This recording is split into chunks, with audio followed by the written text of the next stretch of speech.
ओम तत्सत। ओम श्री परमात्मने नमः। ओम श्री गुरुवे नमः। श्री योग वशिष्ठ निर्वाण प्रकरण। जीवन मुक्त के स्वर्ग स्वकर्म नामक मित्र के स्त्री पुत्र आदि परिवार का परिचय तथा उस मित्र के साथ रहने वाले उस महात्मा का स्वभाव सिद्ध गुणों का उल्लेख, तत्वज्ञानी की स्थिति, जगत की ब्रह्म रूपता था, समस्त वादियों के द्वारा ब्रह्म के ही प्रतिपादन का कथन।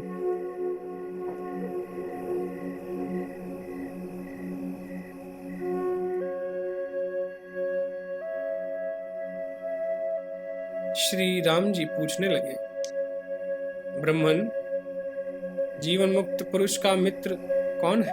उसके साथ वह क्रीड़ा करता, उसकी क्रीड़ा का क्या स्वभाव है? अपने आत्म स्वरूप में अवस्थिति ही उसकी क्रीड़ा है अथवा रमणीय भोग स्थानों में विहार करने से जो प्रसन्नता प्राप्त होती है उसी को वह अपनी क्रीड़ा समझता है। श्री वशिष्ठ जी बोलने लगे, रघुनंदन, जो अपना परंपरा प्राप्त सहज कर्म है, जो लोक संग्रह के लिए किया जाने वाला अपना शास्त्रीय कर्म है तथा जो प्रयत्न से अभ्यास में लाया गया सत शास्त्रों का अभ्यास, विचार, संग, शम, दम, प्रतीक्षा, प्रति, शौच, संतोष, ईश्वर ध्यान और संयम आदि अपना कर्म है, ये तीनों प्रकार के कर्म जो निंद्य या निषिद्ध नहीं, वास्तव में एक ही है, केवल उपाधि भेद से तीन नामों द्वारा कहे गए हैं। वह एकमात्र त्रिविध कर्म ही जीवन मुक्त पुरुष का स्वाभाविक मित्र है। वह मित्र पिता के समान आश्वासन देने वाला, स्त्री के समान लज्जा द्वारा कर्तव्य से रोकने वाला था, जिनका निवारण करना कठिन है, ऐसे संकटों में भी सदा साथ देने वाला है। उसके सेवन में किसी प्रकार की शंका के लिए स्थान नहीं। वह परमानंद की सिद्धि में पूर्ण सहायक है तथा क्रोध के अवसरों पर भी कोप रहित होने के कारण सांत्वना रूप अमृत प्रदान करने वाला है। ऐसे स्वकर्म नामक अपने सस्त्रीक मित्र के साथ वह जीवन मुक्त पुरुष स्वभाव से ही रमता, किसी दूसरे से प्रेरित होकर नहीं। राम जी पूछने लगे, मुनीश्वर, उसके इस मित्र की स्त्री और पुत्र आदि कौन है तथा उनका स्वरूप क्या है? उनमें कौन कौन से गुण हैं? यह संक्षेप से ही मुझे बताइए।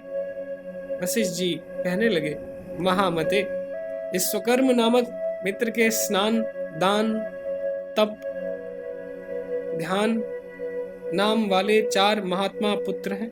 उनके सद्गुणों से सारी प्रजा उनमें भली भांति अनुरक्त रहती। इसकी पत्नी का नाम समता है, जो उससे बहुत प्रिय है। वह सदा अपने प्रियतम की हृदय वल्लभा होकर रहती है। चंद्रलेखा के समान दर्शन मात्र से ही लोगों को आह्लाद प्रदान करती, सदा संतुष्ट रहती और प्रियतम में अनुराग रखती, करुणा के कारण सब और अपना वैभव बांटती, चित्त को चुरा लेने वाली और आनंद की जननी, सदा पति के साथ रहती और कभी अलग नहीं होती। साधो जो सदा धैर्य और धर्म में लगाई जाती है, वह बुद्धि ही समता रानी की प्रतिहारी द्वारपालिका है। वह सदा उसके सामने विनम्र रहकर उसे सुख देने में तत्पर रहती है। वह उस धर्म धुरंधर धन्य भागी धीर पुरुष के आगे आगे दौड़ती। इस महातेजस्वी राजा के मित्र की दूसरी स्त्री मैत्री है,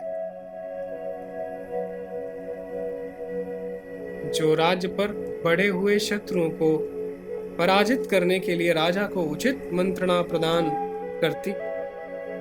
वह सदा समता के साथ राजा के कंधे से कंधा भिड़ाकर चलती। इसके सिवा इन माननीय नरेश को आर्य मर्यादा रूपी समस्त कार्यों के विषय में बड़ी चतुराई के साथ उपदेश देने वाली आचार्य स्वरूपा सत्यता, इसका स्वार्थ सिद्ध करने वाली धनाध्यक्षा है।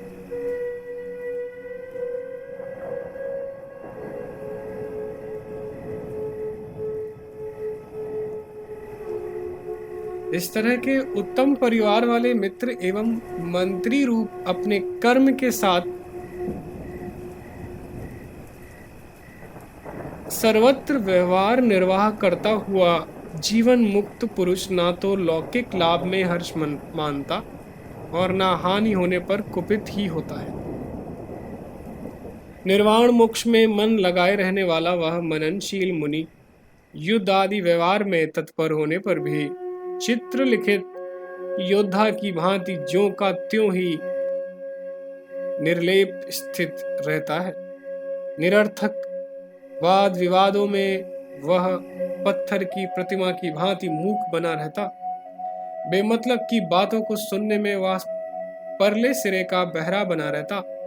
लोकाचार के विरुद्ध सभी कर्मों में मुर्दे के समान निश्चेष्ट होता और सदाचार का विवेचन करते समय वह सहस्त्र जिह्वा वाले वासुकी एवं देवगुरु बृहस्पति के समान वक्ता बन जाता। उसकी वाणी से सदा पवित्र चर्चा ही प्रकट होती। अपने या दूसरों के कुटिलतापूर्ण दोषों को वह शीघ्र ही ताड़ लेता। वस्तु विषयक अत्यंत दुरूह संदेह का भी पलक मारते मारते निर्णय करके शीघ्र ही उसके स्वरूप का विवेचन कर देता है। उसकी दृष्टि में समता और हृदय में उदारता होती है। वह दानवीर होने के कारण सबको यथा योग्य धन वितरण करता। उसका स्वभाव कोमल, स्नेहमय और मधुर होता है। वह सुंदर एवं पुण्य कीर्ति होता है। जिनकी बुद्धि प्रबुद्ध है, तत्वज्ञान के प्रकाश से अलौकित है, वे प्रयत्न से ऐसे नहीं बनते जैसे चंद्रमा, सूर्य और अग्नि आदि कभी दूसरे की प्रेरणा से प्रकाशित नहीं होते। वह प्रकाश उनका स्वाभाविक गुण होता है। वैसे ही जीवन मुक्त पुरुषों का यह स्वभाव सिद्ध गुण बताया गया है। शांत तत्वज्ञानी पुरुष चलते फिरते, खड़े होते, जागते और सोते समय भी सदा एकमात्र सच्चिदानंद परमात्मा में ही समाहित रहता है, जो भेद में भी अभेदनिष्ठ है, दुख में भी सुखदायी स्थिति वाला है और बाह्य संसार में रहकर भी अंतर्मुख होने के कारण संसार में नहीं, ऐसे ज्ञानी महात्मा के लिए दूसरा कौन सा कर्तव्य या प्राप्तव्य शेष रह जाता है। बाहर के कार्य व्यवहार करता हुआ भी तत्वज्ञ पुरुष हृदय से ना तो कुछ त्याग करता और ना ग्रहण ही करता। वह सदा अकार्य नित्य परब्रह्म परमात्मा में ही स्थित रहता। ज्ञानी पुरुष अज्ञान के आवरण से मुक्त होता। उसका अंतःकरण सदा शांति और आनंद का ही अनुभव करता। उसके शत्रु मित्र आदि विषयक विकल्प नष्ट हो जाते। उसमें आत्म सुख स्वरूप सार वस्तु की ही प्रचुरता होती है तथा वह सदा परम शांति रूप अमृत से तृप्त रहता। चारों ओर सुंदर जगत के रूप में वह परब्रह्म ही स्फुरित हो रहा है।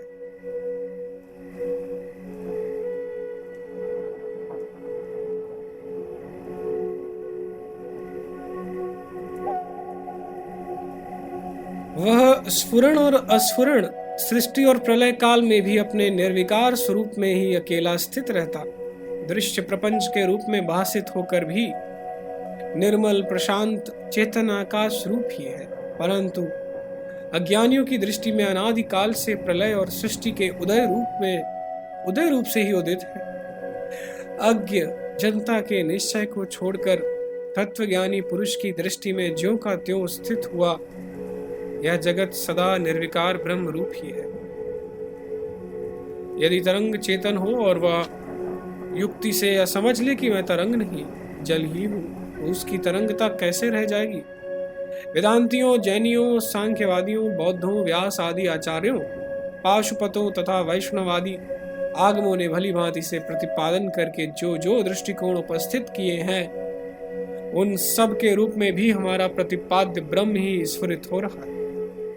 उन्होंने अपनी अपनी दृष्टि से विभिन्न नामों द्वारा उस ब्रह्म का ही प्रतिपादन कर डाला है। उन वादियों के अपने अपने निश्चय के अनुसार पारलौकिक अलौकिक सुख रूप सारे फलों के रूप में वह ब्रह्म ही उपलब्ध होता है।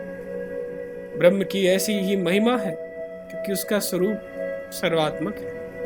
ओम तत्सत, ओम तत्सत, ओम तत्सत।